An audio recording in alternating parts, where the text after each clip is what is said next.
Hello friends, வணக்கம். அருமையான பஞ்சு போல் ஒரு மட்டன் கறி குயிக்காகவும் ஃபாஸ்ட்டாக எப்படி செய்யணும்னு பார்க்கணுமா?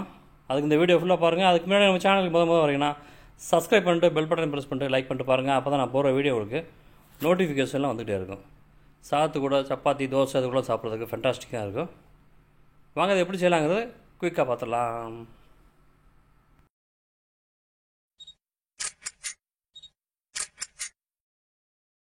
அதுக்கு என்ன பண்ணுறீங்கன்னா, ஒரு கடாயில் 2-3 டேபிள் ஸ்பூன் எண்ணெய் சேர்த்து நல்லா ஹீட் பண்ணுங்கள். எண்ணெய் ஹீட் ஆனதும் பட்டை, கிராம்பு, ஏலக்காய், அன்னாச்சி பூ, பிரியாணி இலை இதெல்லாம் சேர்த்துட்டு மீடியம் ஃப்ளேமில் வச்சுட்டு லைட்டாக வறுத்துக்கோங்க. அடுத்து 1/4 டீஸ்பூன் அளவுக்கு ஜீரகம், 1/4 டீஸ்பூன் சோம்பு ரெண்டையும் சேர்த்துட்டு கூடவே 2 பெரிய வெங்காயம் மாதிரி பொடிச்சா கட் பண்ணி சேர்த்து நல்லா ப்ரௌன் ஆகிற வரைக்கும் வதக்கிக்கலாம். மீடியம் ஃப்ளேமில் வச்சு நல்லா ப்ரௌன் ஆகட்டும். அப்போ தான் நல்லா மனமும் டேஸ்ட் அதிகமாக இருக்கும். அடுத்து ஒரு ஸ்பூன் அளவுக்கு இஞ்சி பூண்டு இந்த மாதிரி இடித்து சேர்த்து இதையும் பச்சை வாசனை போகிற வரைக்கும் வதக்கி எடுத்துக்கோங்க.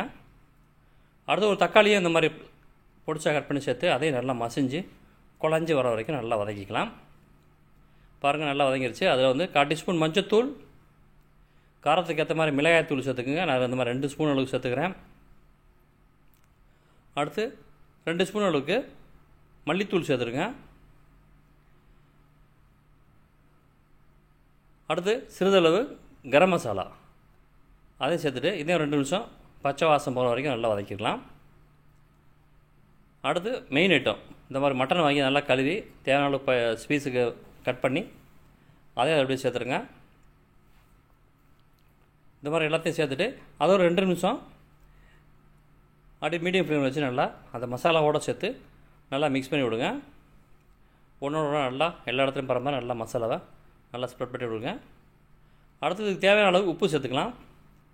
உப்பையும் சேர்த்துட்டு நல்லா மிக்ஸ் பண்ணி விட்ருங்க. இந்த மாதிரி நல்லா மிக்ஸ் பண்ணிவிட்டு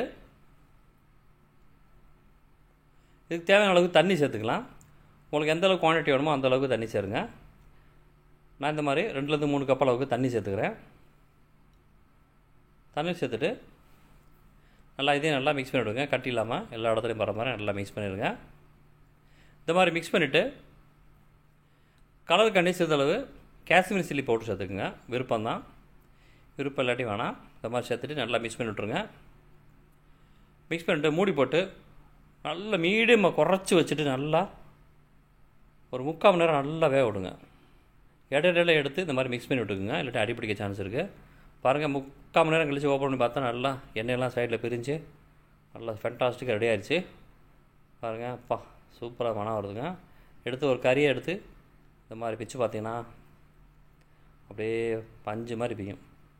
காரணம் என்னென்னா, நம்ம லோ ஃப்ளேமில் 3/4 மணி நேரம் நல்லா வேக வச்சுருக்கனால தான் இந்த மாதிரி நல்லா வந்திருக்கு.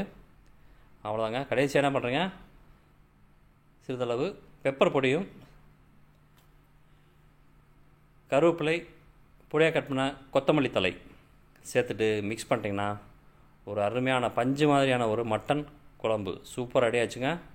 இதே மாதிரி எல்லாம் பண்ணி பாருங்கள். அந்த வீடியோ பிடிச்சுன்னா நம்ம சேனலை மிஸ்டர் விஜயன் ப்ரோ சேனலில் சப்ஸ்கிரைப் பண்ணி பெல் பட்டனை ப்ரெஸ் பண்ணிட்டீங்கன்னா நான் போடுற வீடியோ உங்களுக்கு நோட்டிஃபிகேஷன் வந்துகிட்டே இருக்கும்.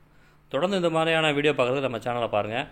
நம்ம ப்ளேலிஸ்ட்டில் நிறையா ரெசிபிலாம் இருக்குது. தொடர்ந்து உங்கள் ஃப்ரெண்ட்ஸ்க்கெலாம் ஷேர் பண்ணுங்கள், சப்போர்ட் பண்ணுங்கள். தேங்க்யூ ஃபார் வாட்சிங். நன்றி, வணக்கம்.